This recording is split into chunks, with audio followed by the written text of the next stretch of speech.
Hello,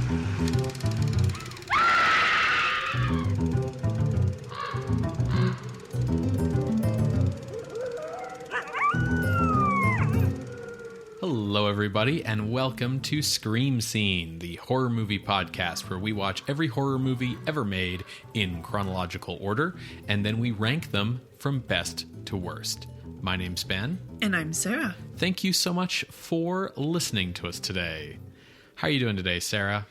I am doing pretty good. I'm not an outdoors kind of person. I'm not a gardening kind of person, and I never really have been. But since last year, when our downstairs neighbor moved out, who had the green thumb in the household, I guess, Ben and I have been taking over doing the gardening. We're always doing like yard work, like mowing the lawn, but now we actually have to take care of the flower beds. Yeah. And I don't like it. Oh, okay.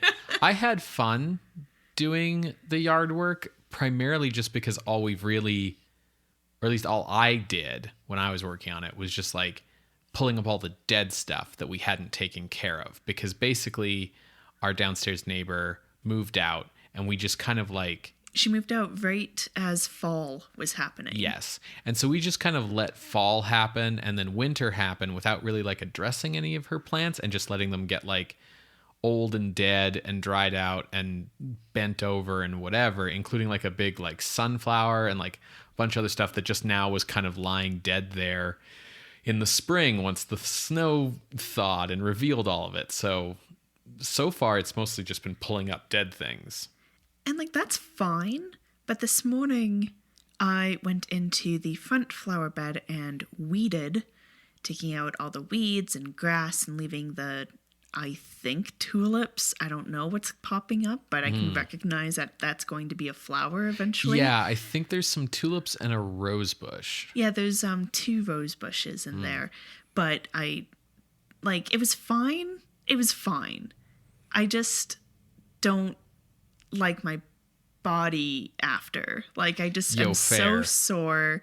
And my knees hurt, and my back hurts, and my wrists hurt, and I just don't like any of it. Yeah, I mean, I was going to say, like, we aren't in good physical shape, but you actually, like, exercise semi-regularly. Semi-regularly. Yeah. But that's how I'm doing. I'm sore. How are you? I'm doing all right. Just been kind of, like, struggling with, like, working, but feeling and being really lazy, and then feeling really like guilty about being lazy, and the then awful like spiral that happens from that. Yeah, and then like feeling bad that I feel bad about myself because like what do I even have to complain about? Like just total that sort of nonsense. I'm sorry. That's okay. It's fine. Today's been better than like yesterday. The last couple days have been kind of rough for it, but it's fine. Well, I have some news that might cheer you up. Okay. We have a new patron. Oh, dope. So thank you to James V, who I will also think of as James V. Right, James V of Scotland, the father of Mary, Queen of Scots. He's risen from the dead. That's right. To join our Patreon. Thank you. Your Highness, Your Majesty. He's a king, Your Majesty. Wouldn't that still be Highness? No. Is there like... Oh, okay. There's like different forms of address for different ranks. So like Your Majesty is a king. Your Highness would refer to like a prince. Well, anyways, thank you, James. And if you want to be like our Lord James, you can go to patreon.com/screamscenepodcast and sign up for as little as $1 a month. You can get access to bonus audio and written content and lots of cool stuff. Thanks, James. What are we watching today, Ben? Well, we teased it last week. Today we are watching Not of This Earth from 1957, directed by Roger Corman. And this was the second half of last week's movie double feature. That's right. So, you know, Corman's been releasing his movies as double features for a while now with his distributor, AIP. Once AIP figured out that they could make like just infinitely more money doing these double features instead of just making B movies. Mm-hmm. What's sort of unique about this double feature is I think this is the first time Corman directs both halves of the double feature. Previously, he's handed off director duties to someone else because it's a lot of work. Yeah, to make two of these movies kind of simultaneously, right? In a week. Yeah, so I think it was Day the World Ended was the Corman picture that was paired with the non-Corman picture, Phantom from 10,000 Leagues, etc. This film came about after screenwriter Charles B. Griffith and Roger Corman collaborated on Corman's female-led Western Gunslinger, starring Beverly Garland. Having earlier assisted with the writing of It Conquered the World, Griffith wanted to work with Corman on another science fiction picture, kind of like from the ground up. Makes sense. Griffith came up with the central gimmick of a man with X-ray eyes that could zap you, making this the first sci-fi movie to use the X-ray eyes concept. Great. Which you'll note implies that it became a thing. That it won't be the last. Right. Which is it's weird sometimes what becomes trends, but X-ray eyes. Yeah. Charles B. Griffith's wife was a nurse, so she assisted with researching the medical terminology that is used in this film's plot, which concerns things like blood transfusions and cancer and all kinds of stuff. That's cool. Griffith's writing partner from Gunslinger, Mark Hanna, also assisted with writing this screenplay as well. Generally speaking, Hanna, he worked with Griffith, and they co-wrote a bunch of screenplays together, but Griffith would describe their writing relationship mostly as Hanna being the face of the partnership, the guy who would go out and sell the scripts to people. Now, the writing of Not of This Earth led Griffith and Corman to develop Attack of the Crab Monsters, which we watched last week, to serve as the A picture to this double feature. Mm-hmm. And what we talked about in that episode, how Attack of the Crab Monsters got them in the door, and then Not of This Earth was the more critical success. Yes.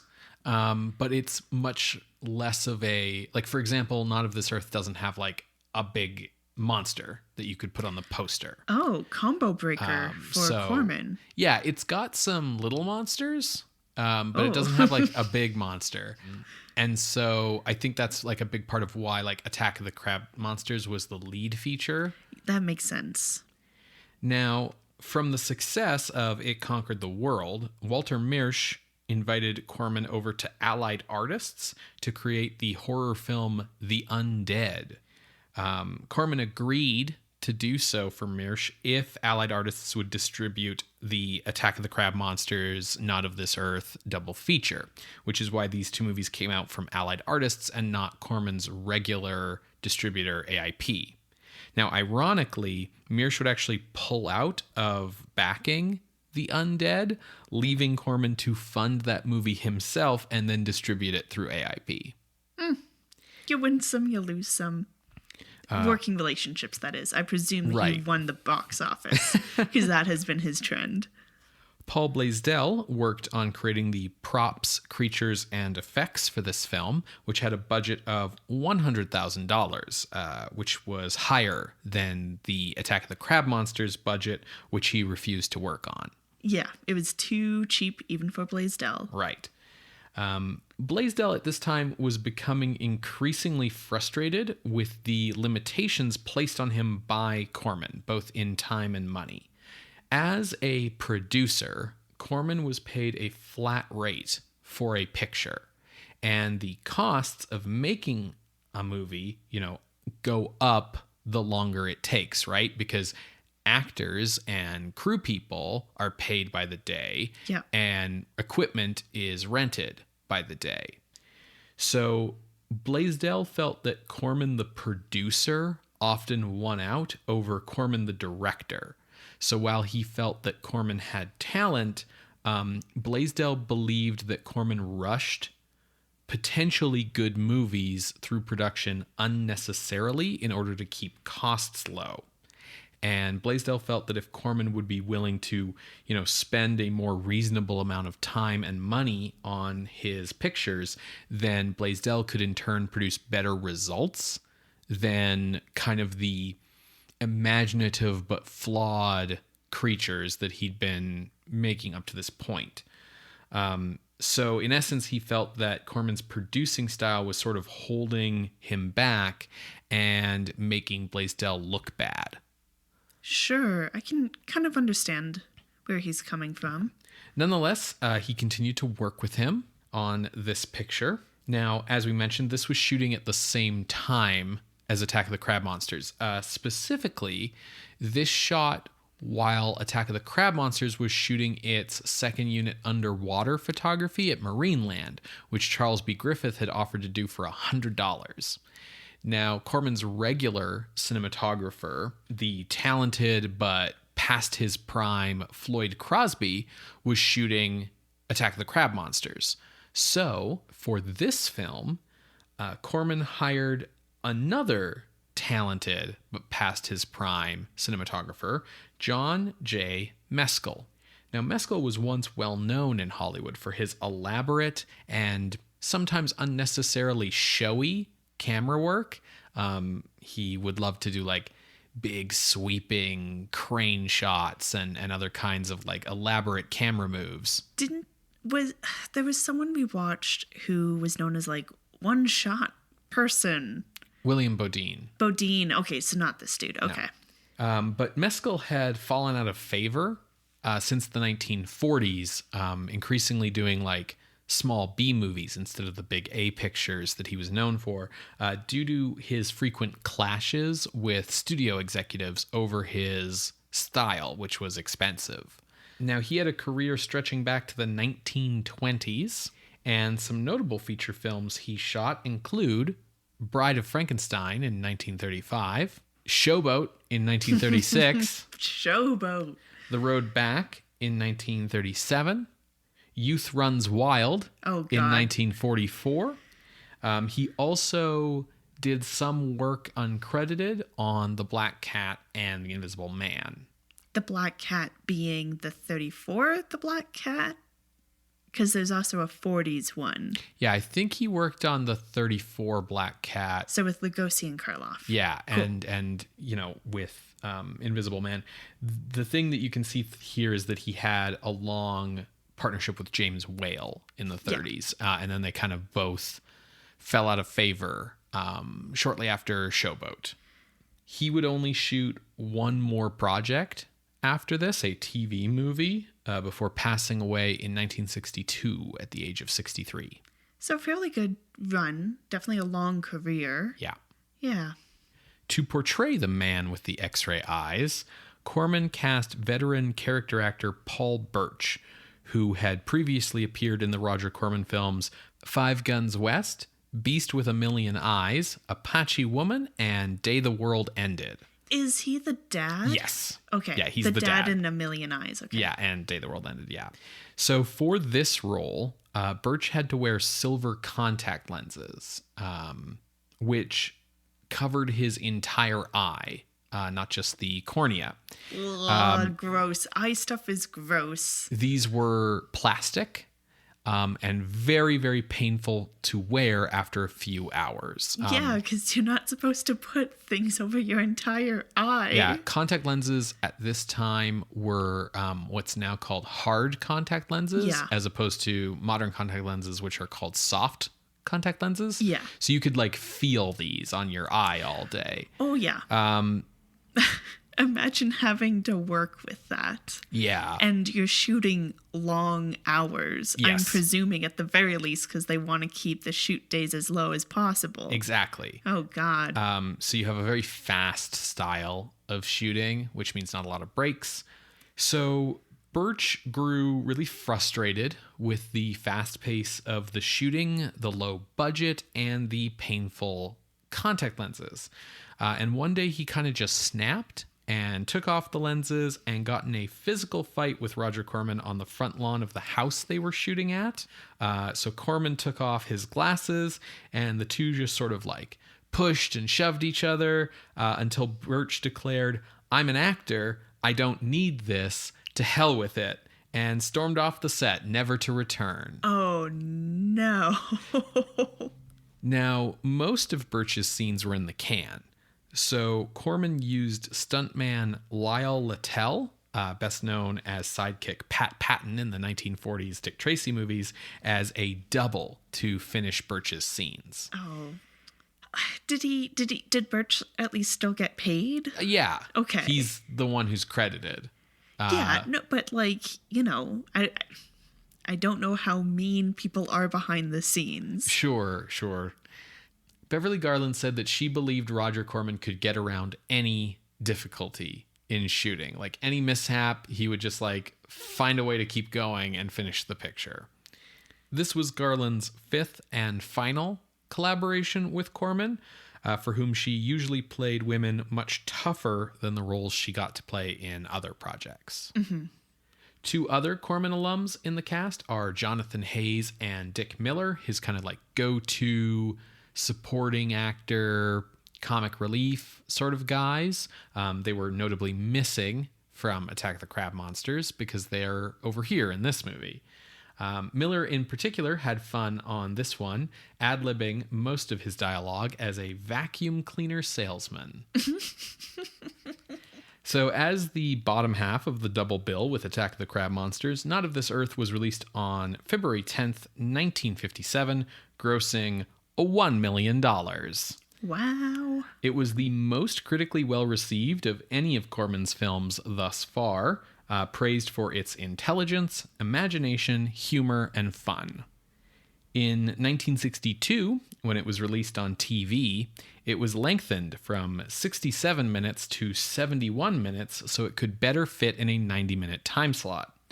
This was done by having several scenes played twice through the movie rather haphazardly. So, for example, a scene from the middle of the movie was put at the start of the movie as a flash forward, and certain other scenes were just sort of used more than once, like scenes of like the villains chasing the heroes or the heroes chasing the villains or whatever, like just happen more than once. We're not watching that version, right? No, okay. No. However, the TV version is public domain and thus very common. So if you are going to watch along, watch out for 71-minute versions and stay away from them. We're looking for 67 minutes. That's right. No more, no less. That's right. Not of This Earth was also remade twice. Oh. Once as a theatrical film in 1988, although that version was more successful on home video, and then again in 1995 as a TV movie. The 1988 version stars former porn actress Tracy Lords in the Beverly Garland role, and the 1995 version stars Michael York in the Paul Birch role. So how are we watching this? Not of This Earth is available on DVD from Shout Factory in the Roger Corman's Cult Classics series, specifically the Roger Corman's Cult Classics triple feature sci-fi classics set, alongside Attack of the Crab Monsters and War of the Satellites. War of the Satellites? Right. The moon comes down? Yeah, I mean, like, you know. Sputnik strikes again. I mean, it's just as valid a title as Star Wars. War of the Satellites is the odd one out in the quote-unquote triple feature because the movie it was paired with in theaters wasn't a Corman movie. You can also find Not of This Earth on our YouTube playlist. Awesome. Folks, if you would like to watch along, you can find that YouTube playlist on our website, screamscenepodcast.tumblr.com. You're going to hear a brief musical interlude, and when we come back, we will discuss Not of This Earth from 1957, directed by Roger Corman. See you on the other side.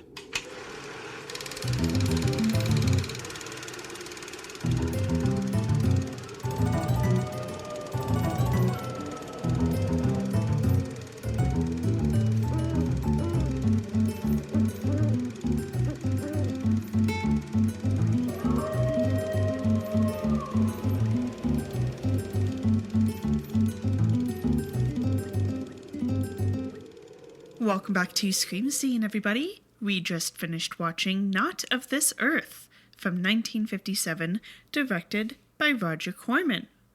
Ben, what did you think of this one? I really liked this. Oh, good. It was a little dull for me. Huh. That's weird. Like, it had its moments, but I guess I was kind of wanting a little bit more. That's so weird. Because, like, in my impression of this movie, we got a lot for, like, a movie of this type and from this time compared to, like, what these kinds of movies have normally been like. I was really impressed. I thought it was quite, like, eventful and packed with stuff. With death? Yes. Yes. Yeah, it was all right. I don't know. Interesting. Well, why don't we talk about the plot and we can let the listener decide? That sounds great. So, the Rotten Teens are at it again with the making out and the rock and roll music and the slang.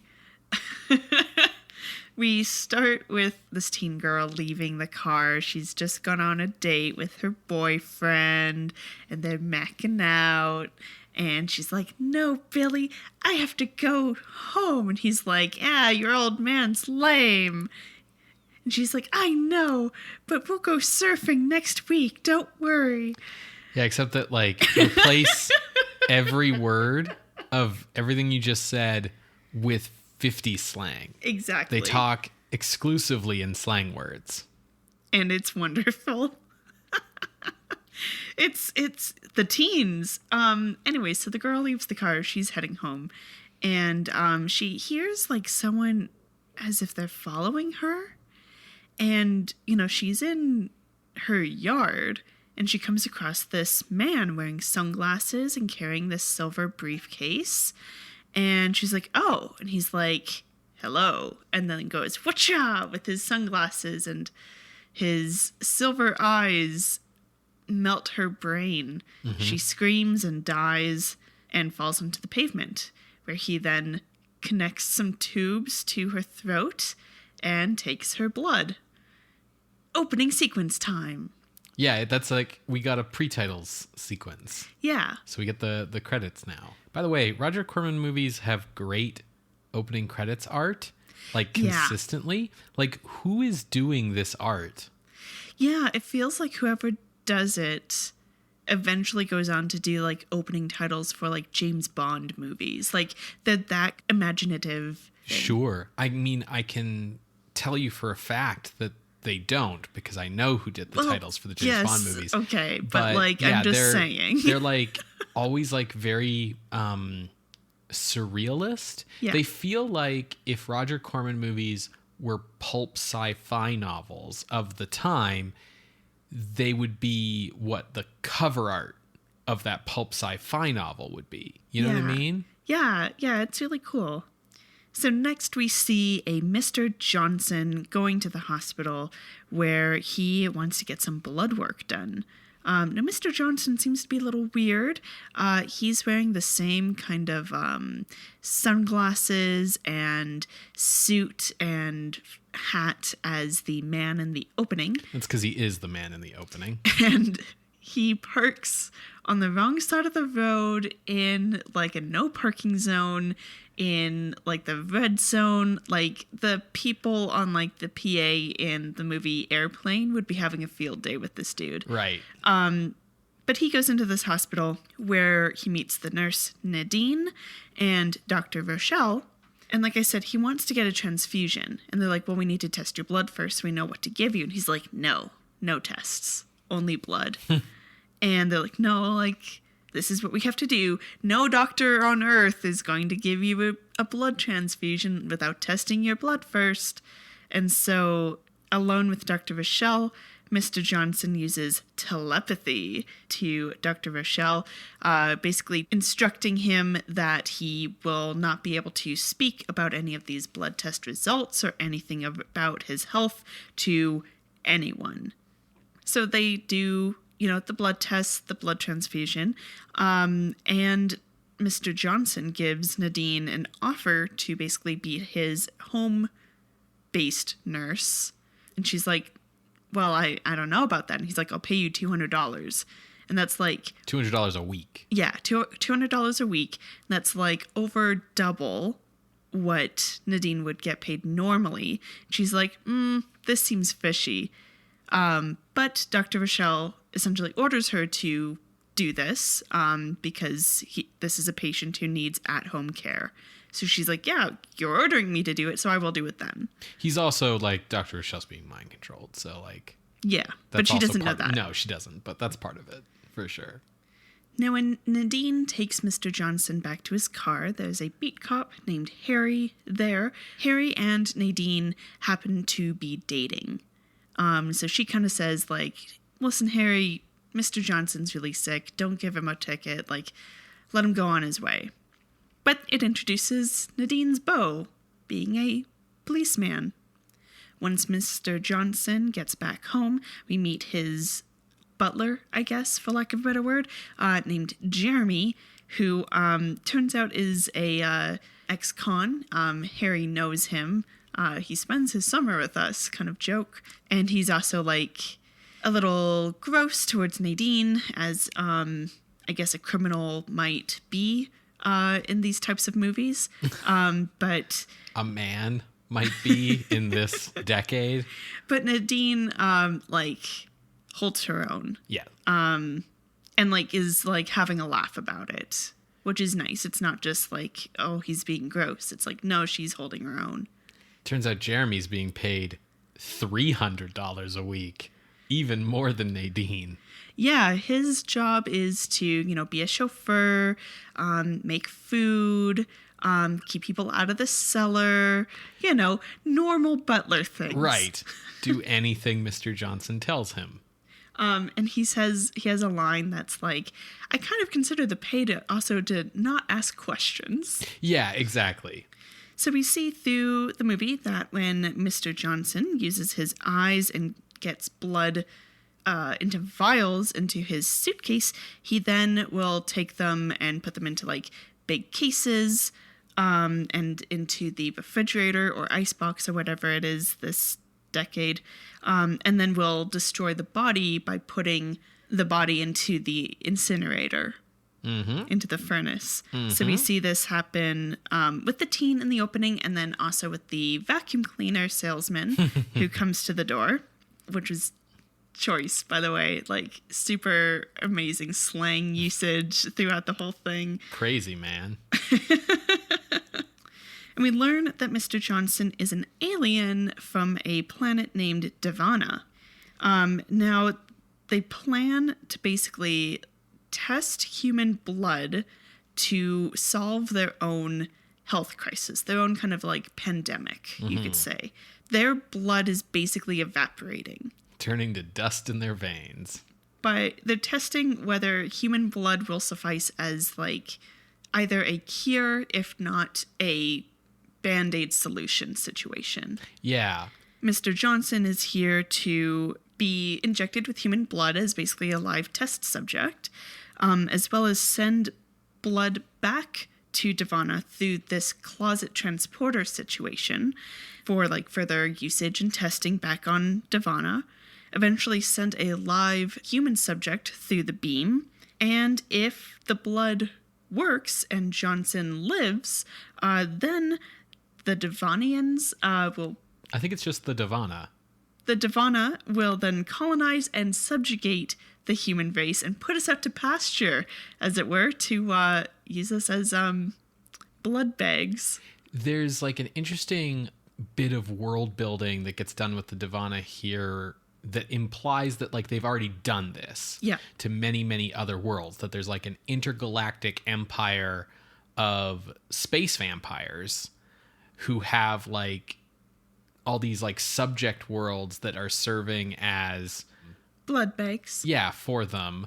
And that things have gotten really dire on Divana with how bad the health crisis has gotten, but also things have gotten really bad because these subjugated planets are rising up in rebellion and attacking the Divana, and so like things are dire and we need to like fix this shit right now. Well, see, what I understood as Divana's political situation is that there were different factions fighting for more blood, not necessarily the colonized worlds rising up, but rather different factions killing others for their blood, whether it's for the pastures full of blood packs or for the Divanans' blood themselves.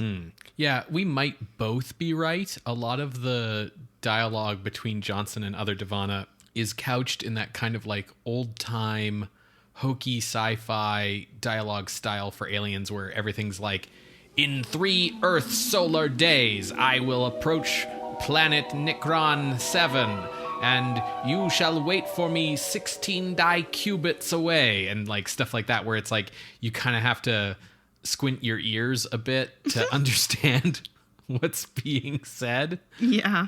Now, 2 things there. One, just to wrap up with this plan. Yes. There is a backup plan in the sense of if Johnson dies because these tests fail, then they're just going to destroy Earth. Which feels like a little petty. That's like taking... Well, it's like when you're looking for a needle in a haystack. You're like, well, the needle's not in this haystack, so burn it. Right. Except that, like, to me, it's like finding out that, like, you're allergic to apricots, so destroy all the apricot trees. Like, it's a little petty. And then the second thing I want to follow up there is about squinting your ears. Okay. And I bring that up because we also see that Mr. Johnson is quite sensitive to sound, specifically high-pitched sounds. So whenever Jeremy honks the horn because someone cuts him off, whenever there's a voice over the PA system, or the phone rings, or someone screams, he gets defeated. There is like a lot of like neat little details of his alien nature kind of built throughout the movie, and like things that he says and behaviors that he has. One really early line that like only really took on significance for me once we had seen the rest of the movie and figured out more about what was going on with his people was like when Nadine goes to stay at his house for the first night because she's going to be his live-in nurse, he locks her in. And I think in the context of this being, you know, a horror sci-fi movie, you kind of just get the feeling that that's like your standard, like, you know, you're in Castle Dracula and he just locked you in your room so that you don't go snooping around at night and see things you aren't supposed to see. But when she objects to it, he goes, oh, you know, I'm sorry, but where I'm from, no one would ever sleep in unsecured quarters. And then later, when we learn that, like, there's uprisings going on in their empire and, like, factions fighting and stuff, it gives that line, like, a bit more depth, I guess. It makes it make sense and not just sound like a weird justification. Yeah, a weird "you're my prisoner" thing. So we see Mr. Johnson kill a few people. Like I said, the teen girl in the beginning, the vacuum cleaner salesman, and then he also picks up 3 homeless people to finish collecting samples. He puts these samples together into a big suitcase and sends that through the beam. Then for his live specimen, he decides to pick up an Asian American man and telepathies him into being mind controlled and sends him through. And one thing that's kind of neat is he speaks the Asian man's language. Yeah, I'm pretty sure he's Chinese based on like the language that we hear. Yeah, I don't know if it's Mandarin or Cantonese, but in any case, to me, I thought it was interesting that they went to that effort. It's not just English. Yeah, and it's sort of like shows you Johnson's power, but also kind of explains like how he knows English and stuff, because it's like, oh, he's telepathic. So he's like reading your mind, figuring out like what language you speak, and then parroting it back to you. And like it makes a lot of sense that he would communicate telepathically with this man in his own, like in the language that he thinks in, I guess. Yeah. Anyways, that guy gets sent through the beam. Yeah. Meanwhile, Nadine and Jeremy are growing a little bit more suspicious about Mr. Johnson. not quite yet to the level of, like, I think he's an alien, but more like, yeah, he seems to be weird and he's not eating. And Nadine notices that out of breakfast, the only thing that Mr. Johnson touched was his water, and he mixed in some kind of weird, dark thing into this liquid. And she's like, well, I'm his nurse. I should figure out what he's ingesting. It turns out that this liquid contains every vitamin known to man and then some. Mm-hmm. Like, it's just like the perfect, like, meal replacement water. Yeah. That you could ever want. It does smell vile, apparently. Apparently. I mean, it's healthy. What do you expect, Ben? And then a woman arrives to Johnson. He sees her in the street, and she's wearing the dark sunglasses just like he is, and she's walking and behaving in the same kind of not quite human way that Mr. Johnson is. And so they connect, and they speak telepathically to each other. And it's made clear that Devana has gotten worse, and she escaped by coming through the transporter beam that brought Mr. Johnson here. And she's like, yeah, everything's gotten worse. We really need the blood. There's been like civil wars or whatever. The dude who collected your samples and your live specimen is dead. And also your live specimen died in the transport thing on the way over. So we're probably just going to die on Earth. Yeah, they think that maybe you can't go back through the beam. Mm-hmm. That you can come here, but you can't come back. Which is worrying to Mr. Johnson. But first, chick needs some blood because she's going to die otherwise. So Mr. Johnson takes her and breaks her into the hospital where Dr. Vishal works and goes to give her a blood transfusion. Now, unbeknownst to Mr. Johnson... But knownst to us. The bottle of blood, because everything's kept in glass bottles... we don't have, like, plastic packs of blood yet. Yeah. Which is just neat, seeing where medical science is at this point. I don't know. Anyways, get into plastics. That's your hot investment tip for 1957. Mr. Johnson uses canine blood that has been infected with rabies. Oops. So he gives that to her. She dies. She survives a little bit. Enough for Johnson to be like, hey, I'll meet up with you later, and leaves. And then she goes, oh, I'm feeling sick. And then she collapses on like the footsteps of the hospital. So she is discovered. Now, Dr. Vishal calls up Nadine, and he's like, yeah, this... Oh, and Harry is there as well, because he helps bring her into the hospital. And so they call up Nadine, and Harry's like, yeah, this chick didn't have any eyes. She had she had eyes, but she didn't have pupils and all that jazz. And like, she was wearing the same glasses as Mr. Johnson. So I don't think you're safe, Nadine. And Nadine's like, Harry, I think you need to chill out. Dr. Vishal comes on the line, and he's like, yeah, Nadine, this is kind of what's up with this chick. Blood evaporating, died of rabies, all these things. And she's like, oh, well, what do you think about that with, like, Mr. Johnson's case? And he's like, I can't talk about Mr. Johnson. But this chick, though, here's all the details. This is a really clever screenwriting thing, because, like, on the face of it, this chick showing up and then immediately dying feels like a kind of, like, weird... out of nowhere diversion that doesn't really do anything, but it lets the movie get Rochelle out of his like silence clause in a really clever way, so that he can still deliver all the like medical technobabble exposition to the heroes so that they know what's going on without breaking the telepathic command from Johnson, which therefore means that like Johnson doesn't look stupid in trusting Dr. Rochelle with his information, right? So it's like they don't undermine the intelligence of their villain, but they still get all of their exposition out by having this like other alien who shows up. Yeah. So Nadine gets all the goods, And she's like, okay, well, Mr. Johnson is an alien, I guess. But at this point, she and Jeremy happened upon the transporter pad, basically, and the communicator. Yeah. To use Star Trek terms, I guess. And so they're like, yeah, this is all fucked up.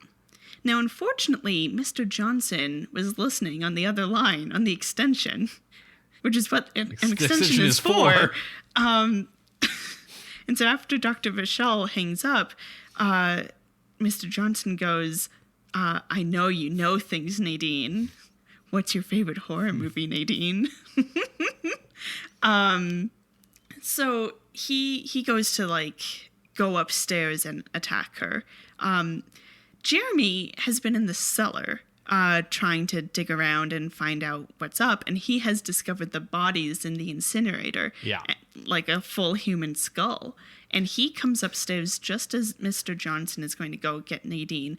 And Jeremy throws the skull at him just as Johnson whips off his glasses and x-rays him. Now, Jeremy does try to shoot him, but, gets, like, bombarded with the x-rays, whatever, and so he misses. And that kind of warns Nadine that Mr. Johnson's coming upstairs. Nadine got to see that Johnson kills with his eyes, and that it only works if you look at his eyes. So she's, like, covering her eyes. It's like a Bird Box situation. And Johnson's getting closer, and she screams. And now remember, high-pitched sounds kill Johnson. Not actually kill, but, like, causes him to, like, experience a lot of pain. So that enables Nadine to get the fuck out of there and start a little bit of a chase scene. Now, it might be at this point, I'm a little fuzzy on order of operations, but Mr. Johnson also decides to release an umbrella creature to go kill Dr. Vachel. Yeah, it looks like maybe a lampshade, if, like, a lampshade was made out of, like, a bat wing with, like, claws at, like, the little, like, umbrella pole points, and then it has, like, it looks like a little, like, creature thing on top. Like a little creature wearing a big skirt. Yeah. Like a poofy skirt. Right, and it just sort of, seems to float on the air with... Like a jellyfish. Yeah, I was going to say, like, one of those, those types of, like, flowers that, like, where they open up and catch the wind, and that's how the seeds go along. Oh, you're thinking of Fantasia? Yeah. Yeah. That kind of thing. Sure, yeah. So he releases this thing to go kill Dr. Vachel because he knows too much, and then goes and chases Nadine. Yeah. It, like, crushes Dr. Vachel's head because it, like, wraps around his head, and he, like, dies and falls over, and then we see just, like, blood come, like, trickling out from under. It's pretty good. Yeah. So Dr. Vachel is dead. Nadine is on the run, and she manages to get to a payphone. Don't have those anymore, so what's that? Google it, kids.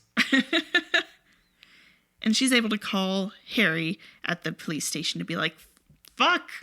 So he's coming with a second buddy. A partner? Simmons or something like that. Yeah, his name's Simmons. And they're on their bikes going, and they're like, hey, no sirens because we need to sneak up on him. And it's the like, fools. The fools. The sirens would help you. Eventually, Johnson does catch up with Nadine and uses his telepathy in order to tell her, go back to the house and send yourself through the beam because I need to send a live specimen back to Divana. She's like, okay. Simmons gets got. He basically gets, like, x-rayed and then drives into a tree. Yeah, he gets, like, drive-by x-rayed while he's on his bike. To draw Harry away, Johnson gets back into his car and drives the opposite direction. So Harry's after him. And we get a suspense-driven cross-cutting of Harry after Johnson, and Johnson trying to, like, look at him while driving. Yeah. With his x-ray eyes. And Nadine walking and going into the beam and about to push the button. Yeah, because Harry is behind Johnson chasing Johnson has to, like, turn and, like, look kind of like out the window behind him at his blind spot, and he's like telepathically like, look at my eyes, bro. Like, yeah. So he gets into a car accident and dies, just burns up. Yeah, because of course the car explodes after it rolls off the hill that it was driving on, because it's California. Yeah, and this happens just as Nadine was about to hit the go button for like beam me up, Scotty. It also ends the telepathic link, and so she's like freaking out. It's actually kind of a pretty good moment for her. Cut to standing over the grave of an unnamed man who is not from this earth. Yeah, I cannot believe that's what they put on his gravestone. On the gravestone. Like that they buried the alien rather than like doctors or scientists or the government being interested in like dissecting this guy at all. And then like once they had him buried, like they were able to get like the mortician or whoever to actually put like, here lies a man not of this earth on the like stone without like asking a lot of weird questions. And Harry and Nadine are standing over it, and they're like, oh man, this foreign agent came into our lives and tried to destroy us, but we overcame it. And then, like, if you look in the background, there's a man in a black suit and a black hat and black sunglasses and a silver suitcase kind of walking towards the camera. And then as Harry and Nadine leave, the man walks all the way up to the camera, and it turns out it's another Devonin. Dun, dun, dun. The end. The end.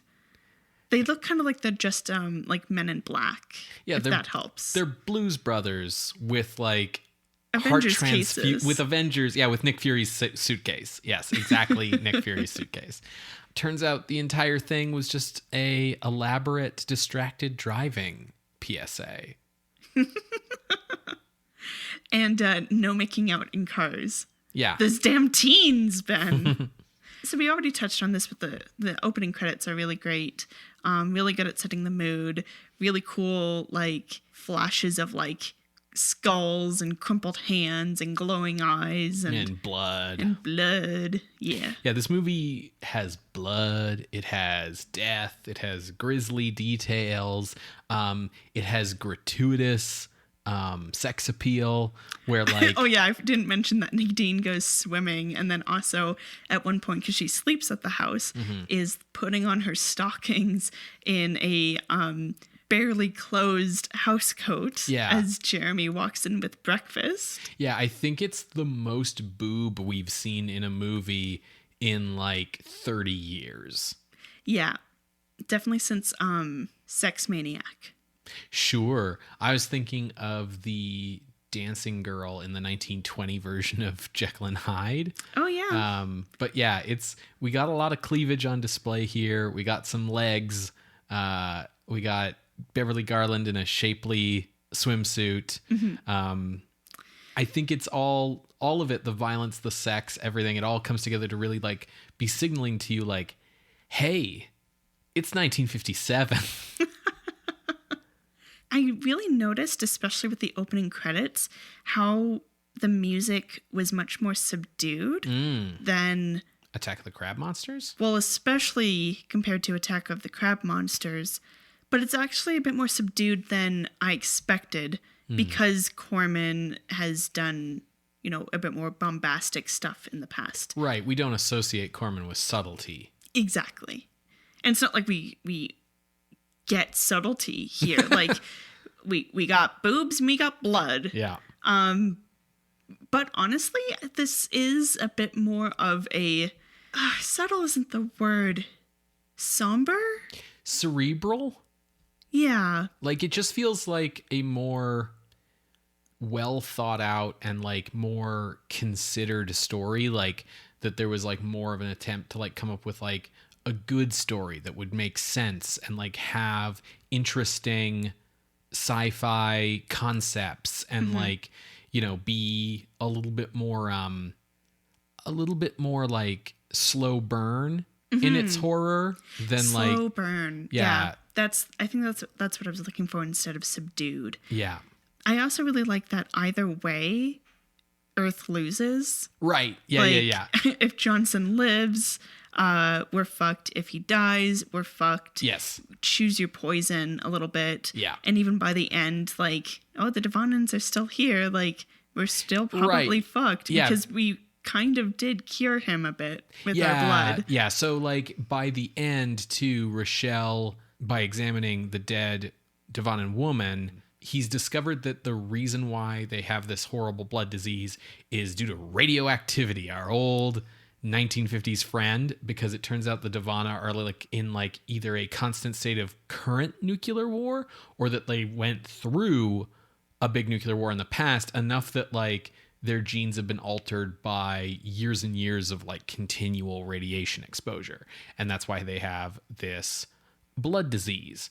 And so knowing that, Dr. Rochelle believes that the cure is getting them away from the radioactive environment and doing a complete 100% one-to-one blood transfusion. Mm-hmm. And so, once Mr. Johnson, quote unquote, gets this information, that's when he kills Dr. Rochelle.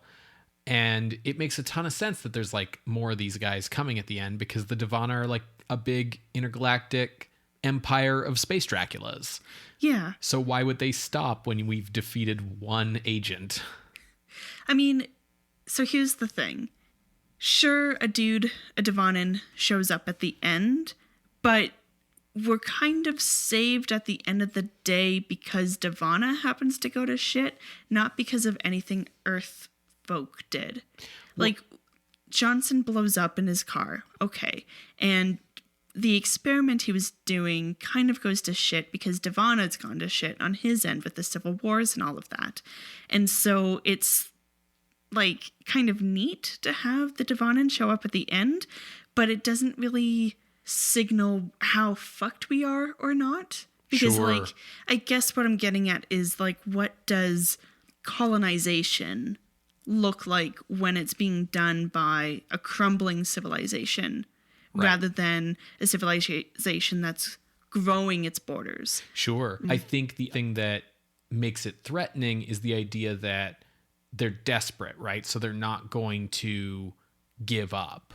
And, now that they know that the secret to curing themselves is move, then that gives Earth a third possible outcome, aside from turn us into a big farm for blood or kill all of us. There's now, we come to live on your planet, and they can just, all be Mr. Johnson style space vampires getting the blood as need be, right? While living here and slowly getting better. So I really like the ominous ending, but you do hit on something that is probably my biggest issue with the movie, which is that the ending, not the cemetery bit, but the climax, kind of sucks. Because this movie spends all this time building up that his weakness is to loud noises. And they use it as a happenstance thing so that Nadine can get away. But then the cops explicitly turn off their sirens so Johnson won't know they're coming. And when they've done all this work to set up all these things, you're thinking to yourself oh, and then Nadine will meet up with Harry and she'll tell him, no, turn on your siren. The loud noises will hurt him.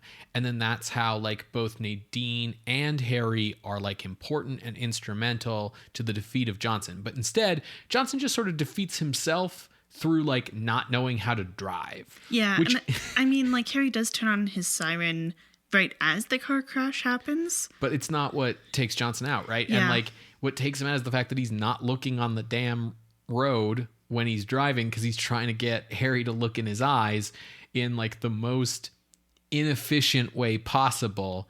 And I mean, the movie does consistently set up through the entire movie that Johnson is not a good driver, but that's still not a satisfying, it's if Godzilla was defeated because he slipped on some seaweed and broke his neck and it was just well, I don't know, accidents happen. It's just not that's not a ocean safety. Yeah, that's not a satisfying ending. Yeah.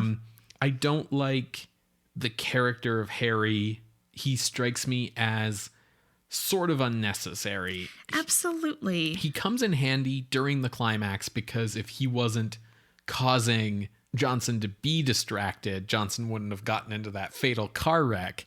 But like, other than that, he's just like there so that there can be like a traditional hero figure, which is kind of unnecessary. Yeah, it's interesting because this is something that Griffith has, he's pushing his own writing boundaries, but yet you still see him kind of trapped in the traditional tropes. Yeah. The only things that I can think that Harry serves is to confirm that Jerry is an ex-con. Right. And to give us the scene of this other beat cop being completely confused by these string of missing persons cases and this strange vampire thing, because people are coming up dead with their brain completely burned up and then puncture wounds in their necks. And he's like, I can see the newspapers now. Vampire strikes this town. Yeah, it's like that scene is there to establish that A, the police aren't so incompetent that they haven't noticed all of these murders, but B, the police are incompetent enough that they haven't solved any of these murders. After 13 murders. Yeah, which is a lot. That's a lot. Like, at that point, like, especially in the 50s, like, people started freaking out if, like, there was more than, like, 1 or 2 murders committed by the same person. If it wasn't, like, a, gangster, right? Mm-hmm. So, like, by 13, like, God, like, I'm sorry, the commissioner is turning in his badge, like, the mayor is not going to win re-election next year. It's a bad scene.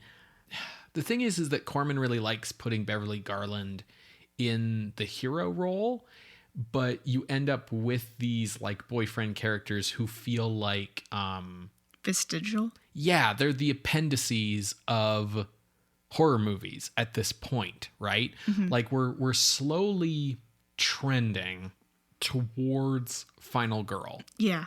Right? But we are still kind of stuck with the girl can't actually defeat monster. Well, we're stuck. Sometimes she even does, but like we're stuck with these hero boyfriends who are becoming less and less necessary. Yeah. I think Beverly Garland is pretty good, especially her moments at the end, both at the cemetery, her kind of deadpan, like she's gone through a lot face, as well as when she wakes up in the beam, and just like is completely horrified with like being almost as if she feels violated from having the telepathic control. Oh yeah. And like the scene after that in the cemetery kind of reinforces that. Yeah. Because you have Harry being like, I don't know, I kind of feel sorry for the guy. Like he had a horrible blood disease and he came millions of light years to Earth, a planet where he knew nobody, on a desperate mission to save his people, and he died far, far from home and anyone he ever knew. Like, he's kind of tragic. And Nadine's like, no, I don't feel pity for him at all. He can fucking rot in hell for all I care. And like that, Yeah. So.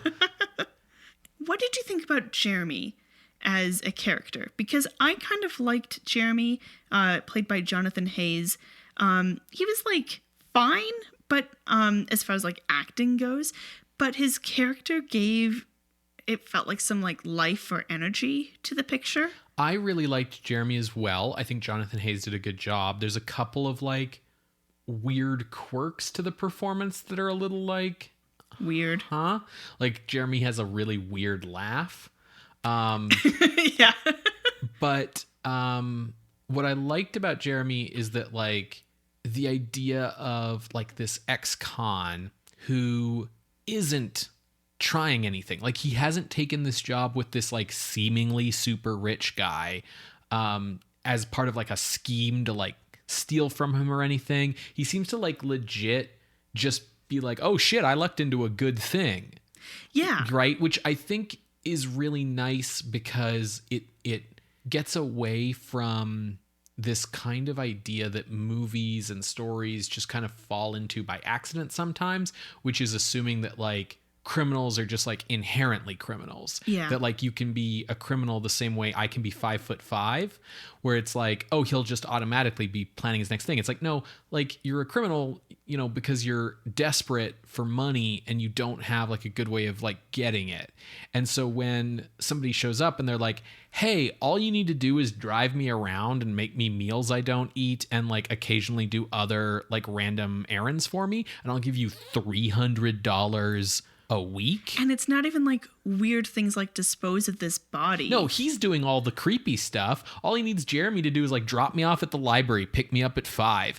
And so like this fucking nerd. So like, yeah, I think it makes total sense that Jeremy's just like totally down to just do what he's told and take the money. And the fact that he's an ex-con and that he's kind of a weirdo and that he's kind of creeping on Nadine make him more interesting than Harry, who's just like straight-laced, capital H hero. Right. Like if you took Harry out of the script and you instead really enhanced the part of the story where like Nadine and Jeremy realize that like, oh, we're going to come together and work together to figure out what's going on with this guy. Like if you had made it so that like Jeremy makes it through to the end and like ends up like with Nadine, like despite all odds and like the different sides of the track they came from at the start or whatever. And that shows like the fact that they've both really been like irrevocably changed by this shared experience that they've had, etc. You know what I mean? Like, yeah. So I think Jeremy was interesting and had a lot of potential. I think Paul Birch gives a pretty good performance. Yes. But, you know, he's doing this like cold and unemotional thing for the role. And he even has like a thing about to the alien woman, like, you're being too emotional, because I guess if you need to be further advanced, you need to be unemotional. Yeah, which is like a recurring kind of idea that we've seen in these sci-fi movies. Spock. And, yeah. This idea that like the hyper advanced scientist civilization or whatever. I do like her rebuttal to him where after he says like, you're being too emotional, she says something along the lines of like, this is a time for emotions. Because like their whole civilization is crumbling. I don't know if Birch as cold and unemotional works as well as they might have hoped for this role. Because, and also I don't know if it's just because we happen to see it so frequently now, because it is kind of like the standard alien thing.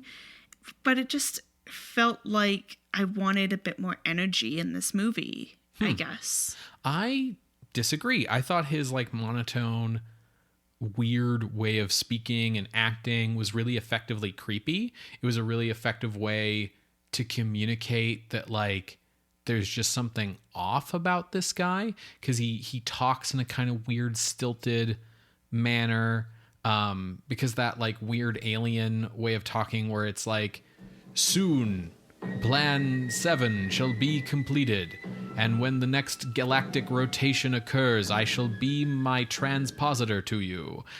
He talks like that when he's talking about like normal things. Yeah, I did like that it's kind of a situation where when someone doesn't understand where the emphasis should be in a sentence. Yes, like just he talks in a weird way, and I thought it really worked. And I think the best example of how well Birch is doing it, and doing it in a way that's like creepy and effective, is when he telepathically controls Nadine in order to like communicate to the audience that she's been hypnotized. She repeats back his instructions to him, and her monotone is just in like a completely flat, blank, affectless way of speaking that was very, it didn't come across as, you know, I am without thought. It came across as bad acting. Like it felt like a bad actor reading lines, whereas like that's not what Birch feels like. So I actually really liked Birch's performance, and I thought that the movie had plenty of energy, even if Birch is doing the like walking slowly thing where it's like, stop running, I'm right behind you, I'm going to just keep coming, please stop running, you're just, please, I don't want to have to run myself. You know, he's doing that sort of thing, but like I think that by having him in the car and like the way that other action scenes in the movie are kind of handled, with like the guy who runs away from him up the fire escape at that one point and stuff. I think they managed to like do enough interesting things with the chases. They don't feel monotonous to me. Sure. Like they, she runs down the street from him, but then she cuts into a park and he just drives the car into the park. They use like the backyard of the house for like different blocking. Corman hasn't really figured out how to have good cinematography. Like I wouldn't consider any of like the shots in his movies so far to be particularly like gorgeous or anything like that. But you can see him becoming a better director with every movie that we watch from him, which is really interesting. And so you can see here, like, he's not shooting this in that like kind of flat, medium shot, locked off camera, pan style that these B movies like normally have. And that, and he's editing in different ways. He's figured out how to edit for suspense. Yeah. And like, it's not like the camera is moving, but it's being, you called it like a locked off camera. So I guess it's an unlocked camera. Yeah. It's being put into different positions around the set. Yeah, exactly. I personally didn't feel any lack of energy from this movie. Like, to me, it felt like it was paced and moving along just fine with like, hey, here's a skull in the incinerator. And that there was like always something happening. It never felt like it was like spinning its wheels. But that's just like my personal reaction. Yeah, no, that's fair. I think like it needed to, if it really wanted to hammer home some of the more gruesome stuff, it should have lingered on them a little bit more. The only time that it really feels like it lingers is when the blood comes from underneath the umbrella monster. But when, for example, Jeremy pulls the skull out of the incinerator, we see it and then you blink and you miss it because we've cut. Yeah, I get what your point is, that like it's fast enough that like it's not, they aren't like doing a close up of it in his hands or something like that. So I take your point. I wonder how much of that is to do with, like with Attack of the Crab Monsters, we had like the decapitation and like the hand getting chopped off. And so we can see like Corman it seems like he's really pushing the boundaries for violence in these kinds of movies. Like, when was the last time we straight up had a skull in a horror movie? Like, it feels like that should be a normal thing, but I can't remember the last time we had one where it wasn't like just a prop on a shelf. Or not even that. Like I think the last time I remember really seeing one was like, it was like a medical skeleton hanging in some like scientist's office or something. Like, that's a fair point. I think it's part of like cutting away quickly so that you aren't like pushing it too far. You're kind of seeing what you can get away with. Yeah. But I agree that like it's when you have a movie like this where it feels like it's sort of on the cusp of changing standards, one of the reasons I really like doing this show the way that we do it in chronological order is it helps like, things like the blood and the skull and the smoke coming out of the incinerator and all of that. It helps it feel impactful. Yeah. But on the other hand, I can totally see where you're coming from, where it's like you're just on the cusp of something and you kind of just want to get the thing now. I want it now. Yeah. I sound like what's-her-face from The Bad Seed. Right, yes. Well, so it's like the gore in this movie's like, it's like, as Donald Glover says, it's a hand job. Like, you know what I really want? Yeah. Well, let's move on to ranking and see how this compares, because I think we are both in agreement that this is a horror movie. Yes, I think it trends more towards sci-fi than horror, but it is sci-fi horror. Yeah, it's using, wait a minute, that can't exist, Ben. Oh, yeah, that stupid Twitter take. Yeah, sorry. I feel like this movie, yes, it's trending towards sci-fi, especially with the more cerebral take on things, But they're still doing horror. There's still like skulls and blood and 13 people dying. Because it's still Dracula. Yeah, it's still, well, not necessarily Dracula. No, but I mean, like Nadine is Mina and Jeremy is Renfield.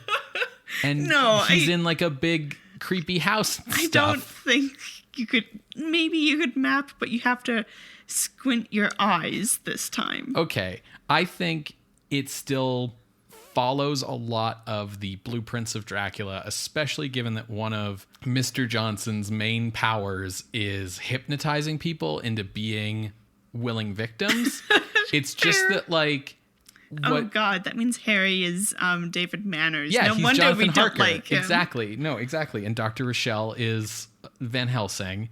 What's just kind of fun and interesting is that Charles B. Griffith takes that, like, Dracula skeleton and uses it as, like, a device to hang all of these neat sci-fi ideas that, like, he can't really do in a Roger Corman movie, right? Because there's like a weird intergalactic space opera story going on in like the background narrative of this movie. Which it feels like that's really what he wants to talk about. Right, exactly. But it's like, there's no way that we're ever going to do, like, it's not even just that we're never going to do that in a Roger Corman movie. It's that, like, no one is doing that on any budget level in the 1950s. What about Flash Gordon? Flash Gordon? Yeah, absolutely. I mean, that was 20 years ago. And those were on like a movie serial budget. Yeah. But yeah. But what I mean is like that scale of intergalactic things. Yeah. Okay, let's talk about ranking. Okay. All right, Sarah. So where were you looking for this one? Well, I have a feeling you enjoyed this movie a bit more than I did. Yeah, I'm getting that impression. And it's not like it's bad, but I guess after the energy of Attack of the Crab Monsters, while the science is bonkers, especially compared to Not of This Earth, like, Not of This Earth is bonkers as well, but it's like less like, excuse me, mercury in a crab shell. Not of This Earth is Star Trek science, where it's like, this sounds enough like real science that I'll let you get away with it. Yeah, that's a great way of putting it. But I started looking at 65, where Attack of the Crab Monsters is, and I started looking down because of the energy and the horror. Yeah. Like, full-on decapitations and hand-capitations and... Dismemberment, thank you. I have an English degree. So I started looking down. You have an English degree, not a mortician's certificate. Wouldn't that be cool? There's the next CSI. I kind of had 65 as a ceiling. And then I started going down and I stopped at 92, the she creature, because I was like, okay, I definitely know that the she creature is worse. Sure. I absolutely know that. Yeah. Right above that, though, is Murders in the Rue Morgue. And then above that is Phantom of the Rue Morgue. Which, you know, Phantom of the Rue Morgue is pretty grisly. And I was like, okay, but this is a huge range. How do I narrow this so that we don't get, like, completely bonkers in this section? And I found the middle point-ish between these two extremes, and that was right around 80 with Strangler of the Swamp.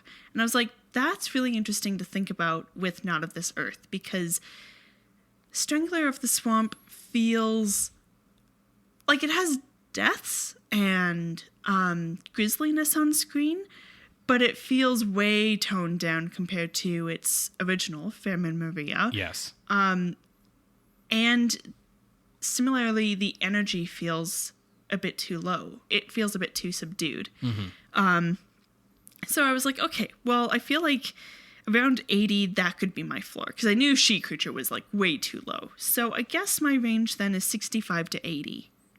So, I agree with you that the energy level of Not of This Earth is lower. But I do want to remind you that it's a double feature. And I think the difference in energy level is, like, for one thing, it's why Attack the Crab Monsters goes first. But I think it's, like, on purpose. Yeah, right? I would agree. You can't like sustain the same thing for too long. And so I feel like it's like Attack of the Crab Monsters grabs you and gets you in and gets you sitting up in your seat and paying attention so that then you actually watch Not of This Earth and pay attention to it instead of like falling asleep or like making out with your girlfriend or like whatever, throwing popcorn at the screen, whatever teens did in the 50s. So I think that's on purpose, and I don't think it's a flaw. So the energy level being lower wasn't as big of a problem for me as it was for you, and I liked the horror in this one better because Mr. Johnson being like a humanoid figure made him scarier to me, because even though he's like an alien from like another planet or whatever, he's still like a weird, mysterious employer who like has taken you in for like a lot of money, and you know that it's probably a bad idea, but this is a lot of money. And then it turns out that he's like a super weird creep who's like killing people in his basement. And so like there's something like a bit more real about him and the like terror that Nadine has. And like I liked her kind of like final girl energy, whereas like Marty in Attack of the Crab Monsters, she was like not really anything. And Attack of the Crab Monsters, like, listen, we liked that movie, but like it's still a movie about giant telepathic crabs who are liquid energy beings, and you know, like our big giant crab paper mache props. But I love them. So here's the problem. I also started looking at number 65, Attack of the Crab Monsters, just like you, but I went up. Cool. So here's the thing. I went up from there. I was looking for a floor. Like, okay, what's a movie I definitely know this is better than? And my floor was number 59, The Bad Seed, because of movies where the evidence is disposed of in an incinerator, I preferred this one. Fair. So then I started looking up from there to find a ceiling, and I sort of hesitated around number 46, Dementia, but I had to remind myself, like, above that is Man Without a Face and Dead of Night and The Maze, which are like pretty flawed movies in a way. Right above The Maze is The Werewolf, which is sort of another like cheap B horror movie of this period. And I think I liked this better than The Werewolf, which was fun and interesting, but also kind of like, and now we're going out into the woods to chase him again. Right above that was The Queen of Spades, which is a real movie. And above The Queen of Spades are more real movies. And I was like, okay, I don't think I can put Not of This Earth higher. So my ceiling ended up being 42. So my range was 42 to 59. So basically we have a very sort of central sticking point here.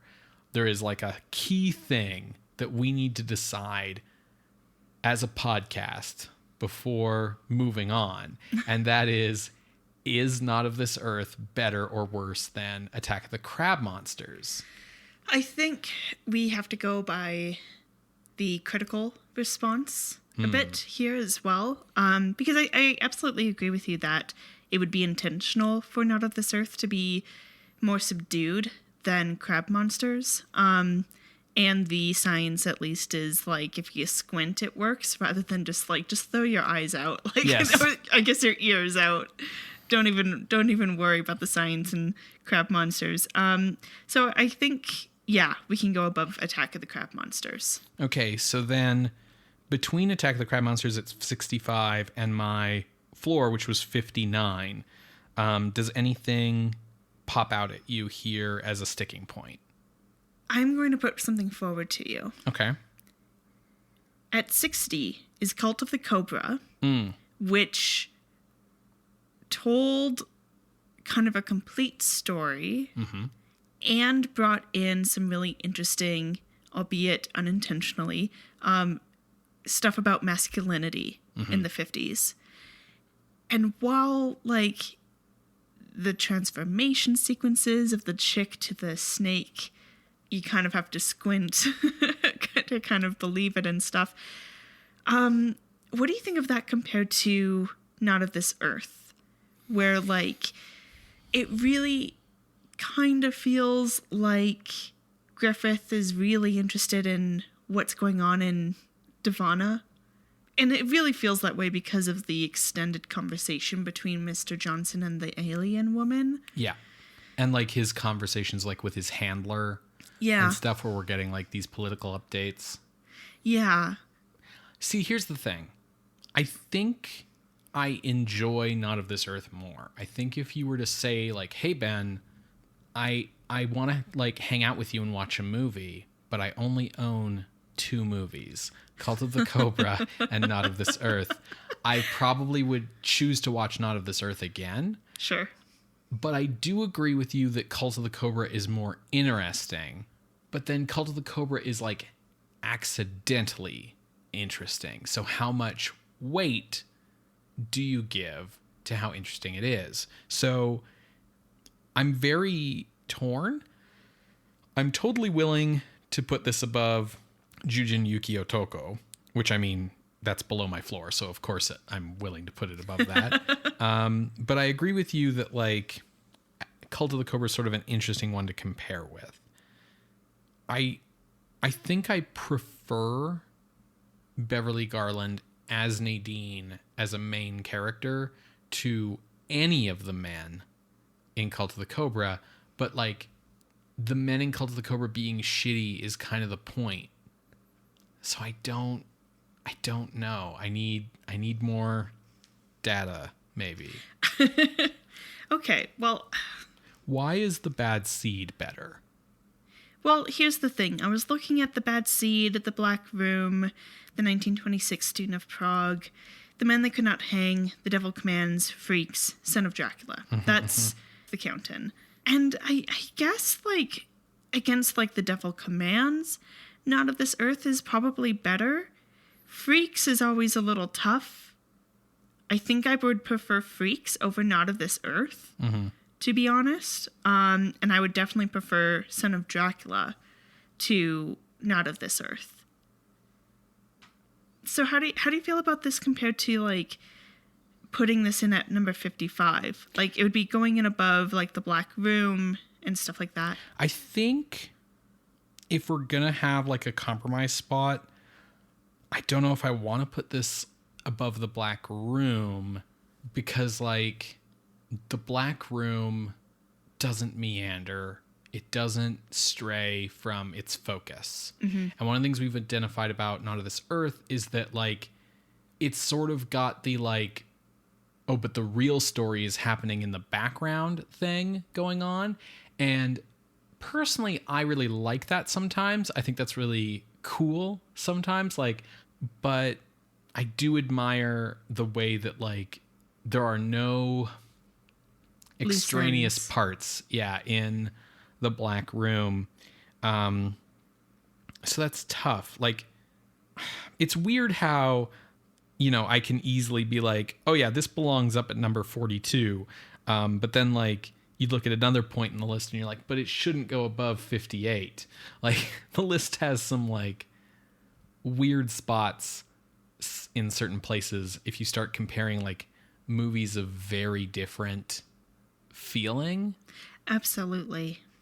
It's tough. This is a tough thing. And we've talked about this before, but, like, these Corman movies are also tough to rank because it's like, how much do you give to the fact that they, like, have a lot of energy and, like, a lot of imagination and, like, a lot of, like, pizzazz, and how much do you take away for, like, right, but they were shot in, like, 2 days for $12. Like, you know what I mean?